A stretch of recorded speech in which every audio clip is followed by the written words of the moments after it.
Exam सकिसकेपछि चाहिँ काठमाडौँ पठाइदिनु होला है। यहीँ किसानहरूसँग बस्ला, किसानलाई पनि अनिलसँगै राख्छु, अनि त्यस पछाडि उनीहरूले सँगै सिक्छन् है। कहिले सक्छ एक्जाम उनको? 19 गते सक्छ नि। ल 19 गते सकेपछि अब 1-2 दिन गाउँ बस्ने भएपछि बस्न दिनु, अनि त्यस पछाडि काठमाडौँ पठाउनु न है।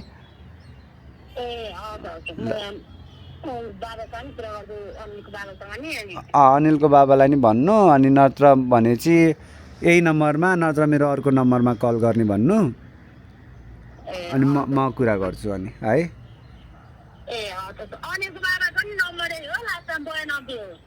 92 हो। ल अहिले गरेन, पहिला हजुर कुरा गर्नु, अनि त्यस पछाडि म पछि फ्री भएपछि गर्छु। अहिले म काममा छु है। हस् हस् दिदी, ल हस्। ल अब अनिलको बाबाले के भन्नुहुन्छ त, के अनिल आउँछ गाउँदेखि काठमाडौँ कविताको लागि? हामी थाहा पाउनेछौँ केही समयपछि। धन्यवाद। सो अनिल चाहिँ हु इज अनिल भन्दाखेरि चाहिँ Anil is one of our student होइन। अनि उसको अलिकति फाइनेन्सियली चाहिँ गाह्रै छ घरमा होइन। अनि यहाँ काठमाडौँमा तरकारी बेचेर बस्थ्यो सानोमा। अनि बिहानै 5 बजेतिर भन्दा नि अगाडि उठेर, अनि त्यति बेलै भेटेको मैले किसान र अनिललाई, किसानको मम्मीलाई होइन। अनि किसानको मम्मी पनि बित्नुभयो अस्ति। अनि अनिल पनि गाउँ जानु पऱ्यो। यहाँ अनिलको अब म्याथ साइन्सहरू आउँदैन कि उनीहरूलाई होइन, तर कविता चाहिँ राम्रो लेख्थ्यो कि जहिले लेखेर दिन्थ्यो। अनि यताको एउटा स्कुलमा चाहिँ फेल भएर अपग्रेड नगर्ने रे, अनि 13-14 वर्षको भइसकेको थियो। अनि 7मा जानुपर्ने बच्चा, अनि फेरि 5मै पढ्यो कि 6मै पढ्यो, त्यस्तै के भइरहेको थियो। अनि अर्को स्कुल लगाएर एडमिसन गरेर ड्रेस किनिदियो, कपी सपी किनिदियो होइन, सबै चिज गऱ्यो। ट्युसन आउँथ्यो पढ्न, अरू चिजहरू पनि गर्न सक्ने चाहिँ गरिरहेको थियो होइन। अनि त्यही पनि बिचमा चाहिँ उस्तै गाउँ जानु पऱ्यो होइन। अब त्यस्तै फ्यामिली इस्यु, आफ्नो इस्यु के इस्युले गर्दा। अनि सो यहाँ किसानको मम्मीसँग बस्थ्यो। अब किसानको mummy is no more physically. अनि त्यस पछाडि किसान आफ्नो दिदीसँग यहीँ बसेर पढिरहेछ, अनि उसलाई पनि हेरिरहेको हो। अनि त्यस पछाडि अब अनिल गाउँ गयो, कविता लेख्थ्यो। अब द पोएट कम्पिटिसनमा चाहिँ भाग लिन पठाउनु पऱ्यो, जसले नि हाम्रो कविताहरू गाउने त्योहरू छ नि तिनीहरूलाई चाहिँ होइन काग।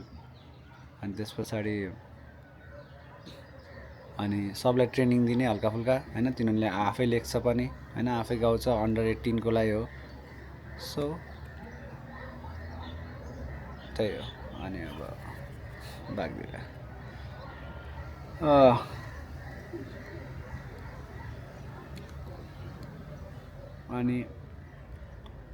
अनि हेरौँ को सिलेक्ट हुन्छ। अहिले रिया श्रियाहरूलाई भनेर आएँ होइन।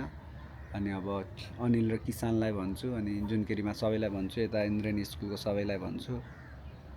अनि अब त्यो मोबिलाइज गर्नुपर्छ नि त। अब बच्चाहरूलाई भनेर पैसा पठाउन खोज्छ क्या मान्छेले, मलाई लिन मन लाग्दैन कि त्यो वाला पैसा होइन। बच्चाहरूलाई त हामीले सर्भ गर्न खोजिरहेछ नि त होइन। मैले अहिलेसम्म ल मैले भयो, अनि मेरो साथीहरू को आउँछ यहाँ भोलिन्टियरली होइन। भुवन भाइ स्टार्टिङदेखि आइरहेको छ, काम परेको बेला अब आउन मिल्दैन। किन मिल्दैन? पैसा कमाउनु पर्ने छ नि त सबलाई। विदेश मान्छे पैसा कमाउनलाई गएर, बिजनेस पैसा कमाउनलाई गएर, डक्टरहरू पैसा कमाउनलाई भन्नाले सर्भिङ आफ्नो ठाउँमा छ, सर्भ गरिसकेपछि त पैसा आउँछ नि त। अनि फ्यामिली रन गर्न सजिलो हुन्छ नि त। अनि नेपालमा चाहिँ के छ, सोसल वर्क भनिसकेपछि we need to do free of cost रे। एउटा हातले दिएको अर्को हातले नथाहा पाउने रे होइन।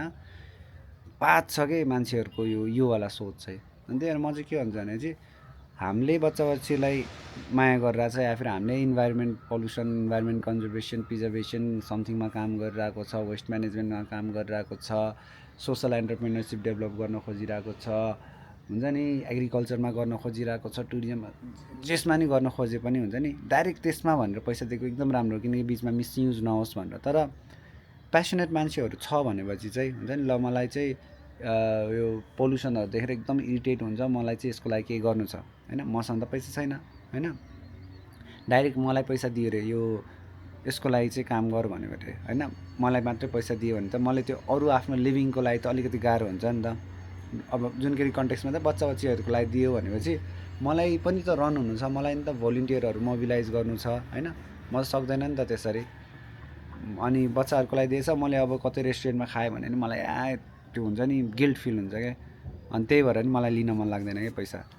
अनि इभन दो त्यो मान्छेहरूले एकदम ट्रस्ट गर्छौँ यताउता भनेर दिए पनि मैले त्यो अब बच्चाहरूको लागि नि गरेर आउँछ, अरू चिजको लागि नि गरेर आउँछ, आफ्नै कति गइरहेको हुन्छ होइन, अन्त नि गिल्ट फिल हुने। सो त्यही भएर चाहिँ अब चाहिँ जुनसँग पुतली भनेर चाहिँ अर्को एनजिओ हुनाले पहिलाको जुनकेरी त प्राइभेटमा चाहिँ रजिस्टर छ, त्यो जिन्दगीभर प्राइभेट नै हुन्छ, अरू केही थ्रुबाट चाहिँ गर्छु म सर्भ। अनि अब चाहिँ जुनकेरीसँग पुतली भनेर खोल्न ट्राई गर्दैछु। त्यसमा चाहिँ अब ड्याडीहरू रिटायर भएको अनेस्ट म्यानहरूलाई चाहिँ राख्ने, उहाँहरूको इच्छा छ भनेपछि चाहिँ, अनि उहाँहरूलाई चाहिँ राख्ने, उहाँहरूले चाहिँ हामीलाई गाइडेन्स दिनुहुन्छ, एक्सपिरियन्स सेयर गर्नुहुन्छ, अफिस वर्कहरू गर्नुहुन्छ, अनि हामी युथहरू चाहिँ फिल्डमा खटिन्छौँ होइन। अनि त्यो डोनेसन चाहिँ हामी के भनेर लिन खोजिरहेको छु भने चाहिँ मैले युथ र ओल्ड एज तिनीहरूलाई मोबिलाइज गर्नको लागि हो कि। रिटायर मान्छेहरू पनि उमेरले पो रिटायर भएको त होइन, गर्ने जोस जहाँ त छ नि त, जापानतिर त बुढेसकाल मर्दासम्म काम गर्छ नि त होइन। यहाँ ड्याडीहरूलाई नि काम गर्न मन छ तर रिटायर ट्याग लगाइदिएको कि होइन। अनि आफै के गर्ने भनेर त्यो स्किल हुँदैन नि त, सबैसँग त्यो स्किल हुन्छ भन्ने छैन। सो उहाँहरूलाई पनि इम्प्लोइमेन्ट हुन्छ, उहाँहरूलाई पनि अब थोरै भए पनि पारिश्रमिक आउँछ, काम गर्नुहुन्छ, साथीभाइ भेट्नुहुन्छ होइन, रिफ्रेस हुनुहुन्छ होइन। अनि हामी युथलाई पनि हुन्छ नि त्यहाँबाट चाहिँ रोजगारीको सिर्जना हुन्छ होइन।